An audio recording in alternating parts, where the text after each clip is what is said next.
बैठा है कोई ना कोई। परिवार में यदि 10 लोग हैं तो 10 में 1-2 को कुछ ऐसा स्वभाव या ऐसी प्रवृत्ति होगी जो उनको दैत्यों से मिलता जुलता बनाएगी कि उसके जैसा है। तो भगवान कृष्ण कह रहे हैं उद्धव इतने जन्म में नहीं ले सकता। भाई रमणी इतना बड़ा है, 6-7 हजार लोग हैं और 6-7 हजार घर में यदि कोई ना कोई व्यक्ति ऐसा बैठा है बुरे स्वभाव का, तो फिर तो भगवान को सबको तारने के लिए इतने सारे स्वरूप लेने पड़े, संभव नहीं है। रमणी वाले कन्हैया अलग, वृंदावन वाले अलग, बिहार वाले अलग, अलग अलग स्टेट के अलग अलग कन्हैया। तो उद्धव जी कह रहे हैं प्रभु फिर कलयुग के व्यक्ति का कल्याण कैसे होगा? तब भगवान ने कहा उद्धव चिंता मत करो, मैंने कलयुग के जीवों के लिए एक युग प्रकट हो गई। भगवान कहने लगे उद्धव मैं तो कहीं नहीं जा सकता, किंतु मेरी भागवत रूपी जो मेरा स्वरूप है भाव वाले व्यक्तियों का दमन करेगा। तो अब देखो वृंदावन से कन्हैया नहीं आए, स्वयं कौन आए हैं? भगवान का स्वरूप लेकर साक्षात श्रीमद् भागवत ही आए। भाई भगवान तो घर घर में जन्म नहीं ले सकते, रमणी गांव में बिहारी जी तो नहीं आ सकते, किंतु बिहारी जी का साक्षात स्वरूप श्रीमद् भागवत आपके आ गया कि नहीं आ गया? और अब हमारा और आपका काम है कि हम अपने अपने घरों से निकलकर इस साक्षात कृष्ण रूपी भागवत में आकर सुने और अपने अंदर बैठे हिरण्याक्ष और हिरण्यकश्यपु का वध करवाएं। किससे? भागवत के 18,000 श्लोकों से। क्योंकि ये श्रीमद् भागवत साधारण नहीं है, साक्षात क्या है कि तेने वांगमयी मूर्ति प्रत्यक्षा कृष्ण एव ही, तेने वांगमयी मूर्ति प्रत्यक्षा कृष्ण एव ही। ये साक्षात कौन कहा उद्धव? मैं घर घर में जन्म नहीं ले सकता, किंतु मेरी भागवत गांव गांव जा सकती है, नगर नगर जा सकती, कलयुग में डगर डगर।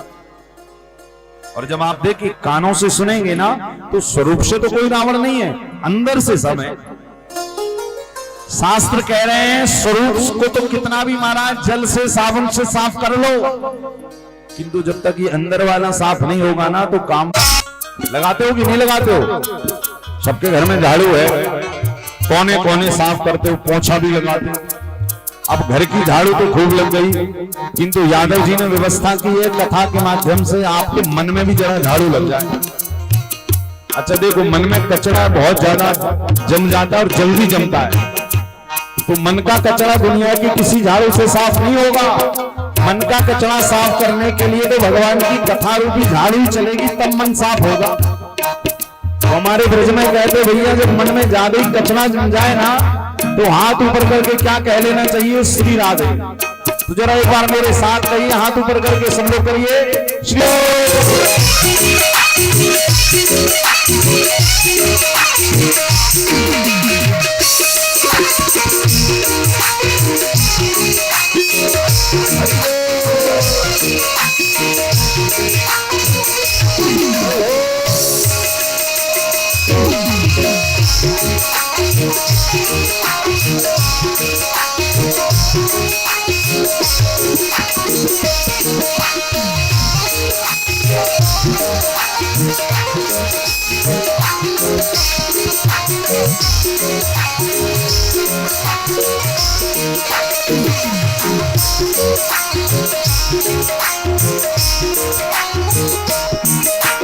हर कोने कलमश कसाई की लगी हुई है मेरे, हर कोने कलमश कसाई की लगी हुई है मेरे, हर कोने कलमश कसाई की लगी हुई है मेरे, हर कोने कलमश कसाई की लगी हुई है मेरे। नहीं ज्ञान की किरण कहीं भी हर कोठरी अंधेरी, नहीं ज्ञान की किरण कहीं पर हर कोठरी अंधेरी। आंगन चौबारा अंधियारा, आंगन चौबारा अंधियारा, आंगन चौबारा अंधियारा। कैसे आएंगे भगवान, कैसे आएंगे भगवान।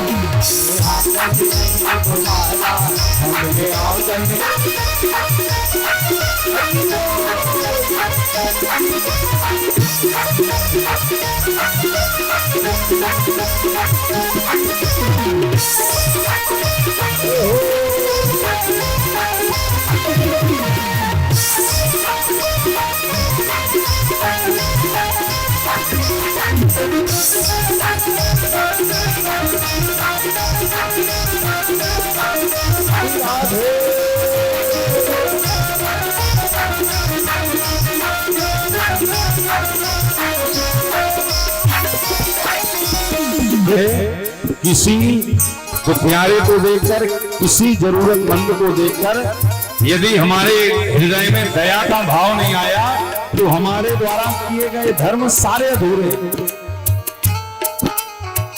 कथा भी क्या कह रही है, जब तक किसी जरूरतमंद को देखकर, अकिंचन को देखकर यदि आपका हृदय रोने नहीं लगा, इसका मतलब आपके अंदर पाप की बहुत गहरी परत जमी है। संतों का स्वभाव पता है ना कैसे रहता है, किसी को भी देखते हैं, चाहे उनके लिए बच्चा हो, बूढ़ा हो, पापी व्यक्ति भी हो ना, तो संत उसके कल्याण के लिए भगवान से कामना करते हैं।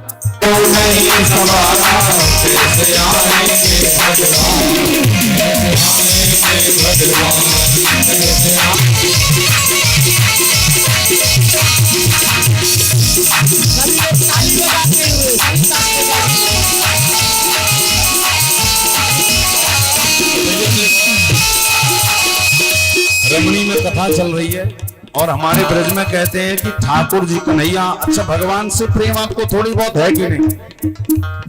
बताओ है कि नहीं भैया, सिर तो हिला दो, है कि नहीं? है, देखो एक तो ही है, बाकियों को है कि नहीं? तो है तो जरा दिखा, में पता कैसे जी?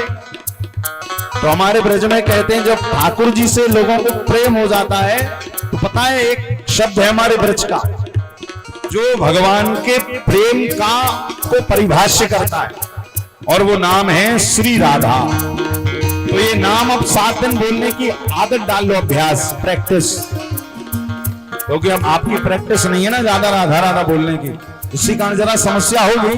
किंतु कहते ना कोई भी नया काम जब शुरू करो तो थोड़ी समस्या होती है, किंतु जब वो काम आदत बन जाती है तो फिर उसके बिना आप रह नहीं पाते, होता है। तो जरा एक बार हमारे साथ हाथ ऊपर करके कहो श्री राधे।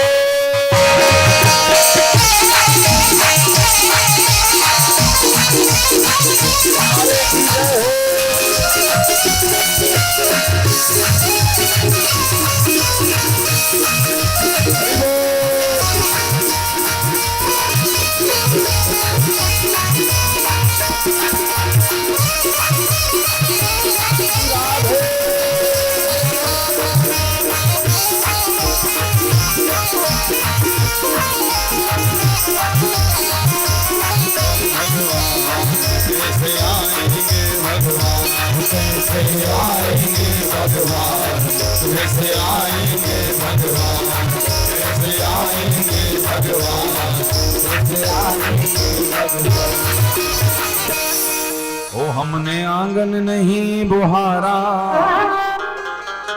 हो चंचल मन को नहीं संवारा, वो कैसे आएंगे भगवान। मन में झाड़ू लगाती है। अच्छा देखो घर पे हमने कहा ना खूब झाड़ू लगाते हो, किंतु भैया मन वाली झाड़ू अब रमणी में लग रही है तो जरा अपने मन में झाड़ू लगवा लो। और कुछ करना नहीं है आपको मेहनत, बस यहाँ कर बैठना है, और बैठना भी है तो टाइम पास करने के लिए नहीं बैठना, मनोरंजन के लिए नहीं बैठना। क्योंकि कथा जब सुनने आए ना तो इस भाव से ना आए कि भैया चलो रमणी में कथा हो रही तो चले जाए।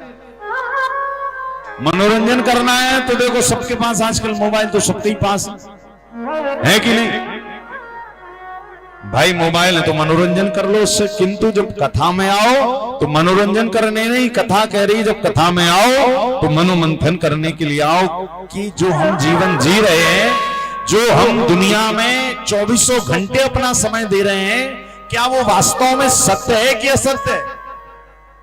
और जब कथा सुनोगे तो आपको ये पता लग जाएगा कि हम वास्तव में अपने साथ सही नहीं कर रहे। क्यों? अपना पूरा टाइम दुनिया को दे रहे हैं, ये सही बात नहीं है भाई। टाइम देने वाले हमारे भगवान हैं। तो शास्त्र का नियम क्या कहता है? जब कोई वस्तु किसी व्यक्ति के द्वारा आपको मिलती है तो उसका आप धन्यवाद देते हो कि नहीं देते हो? भाई किसी ने आपको, मान के चलिए आपको जरूरत थी तो आपको 50,000 रुपया दे दिया मदद, तो उसने दे दिया, किंतु एक वर्ष बाद यदि वो आपको किसी काम के लिए बुलाएगा तो आपका उत्तरदायित्व तो बनता है, और यदि नहीं सुनोगे तो फिर ये शास्त्र सम्मत बात नहीं है। उसी प्रकार हमारे परमात्मा ने हमें क्या क्या दिया? बोले सबसे पहले तो हमें जन्म दिया, मानव बनाया, 2 हाथ 2 पैर दिए। यदि 2 पैर की, हाँ 2 हाथ की जगह भगवान 2 पैर और लगा देते तो क्या बन जाते?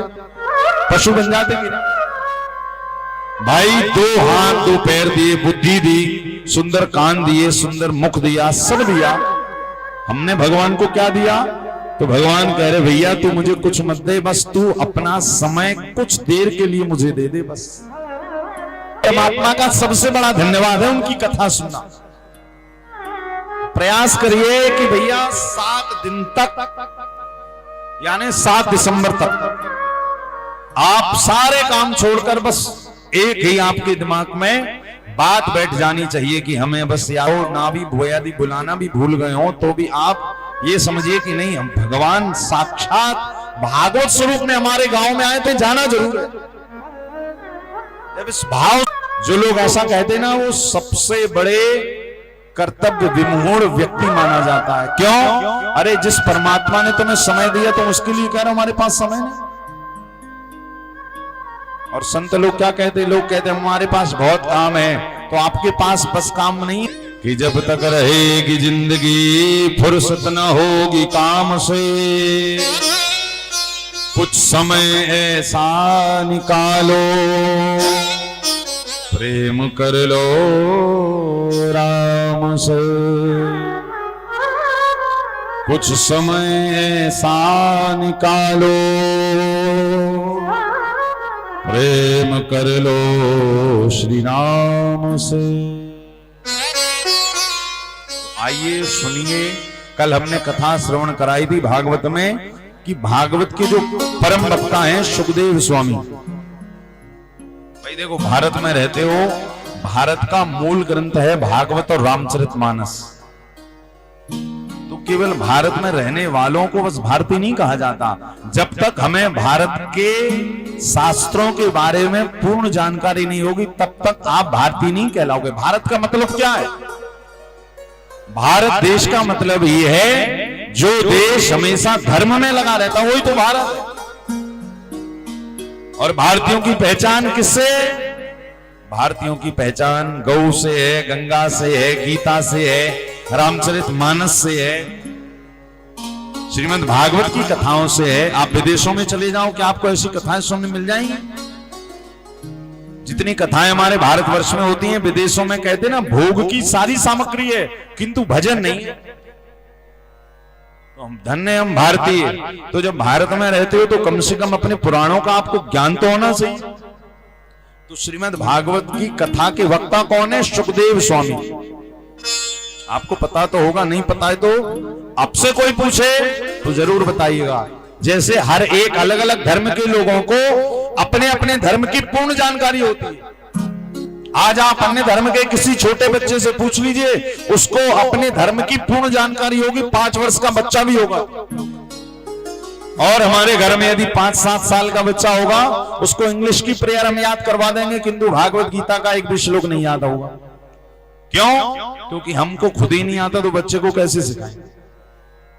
आपसे कोई कभी पूछ लेगी भैया बताओ भागवत के वक्ता कौन है? तुम कहते तो अपने आप को भारतीय हो, बताओ जरा भागवत के वक्ता कौन है? कोई कुछ जवाब देगा, कोई क्यों? क्योंकि हमारे अंदर अपने धर्म के प्रति जागरूकता नहीं। और शास्त्र कह रहे हैं कि जब तक भारत में रहने वाला व्यक्ति जब तक अपने धर्म के प्रति जागरूक नहीं रहेगा, याद रखिएगा धर्म उसकी समझ में आने वाला नहीं है। हम बच्चों को संस्कारी यदि बनाना चाहते हैं तो पहले उन्हें धर्म से जोड़ें।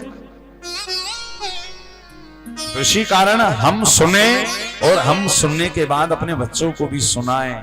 तब तो भारत में रहने वाला बच्चा बच्चा कहेगा कि हाँ हमारे देश में भागवत रामचरितमानस की गंगा बहती। कई जगह मैं कथा करने जाता हूं बड़ी बड़ी मेट्रो सिटीज में भी, तो वहां पर लोग बड़े बड़े एजुकेशन की डिग्री तो सजा लेते अपने घरों में, किंतु उनसे धर्म की कोई चर्चा का हो तो कहते महाराज हो तो नहीं पता। क्या मतलब कि तुम्हारी डिग्री? अरे तुमसे बड़ी तू कथा जब पार्वती को सुनाई तो पार्वती ने नहीं सुनी, सुखरूपी तोते ने सुन ली जो अमरनाथ की गुफा में प्रकट हो गया। अब देखिए कथा का माध्यम कौन था? पार्वती मैया, किंतु सुनी किसने? तोते ने। इसे कहते हैं भगवान की कृपा। जैसे रमणी गांव में कथा हो रही है, पता लगा रमणी वाले कथा ज्यादा ना सुन पाए और आसपास के लोग आकर सुनकर आनंद ले लें, तो समझ जाना कि भगवान की कृपा उन पे ज्यादा हो गई, हम पे नहीं हो पाई। भाई भगवान शिव ने तो पार्वती मैया को बगल में बिठाया था कि देवी मैं तुम्हें कथा सुना रहा हूं, सुनो। पार्वती को नींद आ गई। जन्म से प्रश्न किया था कि महाराज जी कथा में जब बैठते तो नींद क्यों आती है? हमने कहा भैया आप तुम्हें सुला देते हैं कि तू यहां पर भी बैठकर सुन ना सके। अंतःकरण में जो पाप होते हैं ना वो आपको नींद में ले जाते हैं। घर में जाओगे तो ऐसे कभी नींद नहीं आएगी, कथा में बैठोगे और एकदम नींद में चले जाओ, नींद में चले जाओ। एक मैया हम कथा में कुछ मिले ना नींद बढ़ जाती। हमने कहा हमारी नहीं सबकी कथाओं में नींद बढ़ जाती, किंतु आप रमणी वाले सोइएगा मत। यहां से सबको देख रहा हूं, कोई सो भी जाएगा ना तो फिर इसी कारण बीच बीच में जरा नींद की चर्चा, संगीत की चर्चा की जाए ताकि सोते हुए व्यक्ति जाग जाए। अच्छा देखिए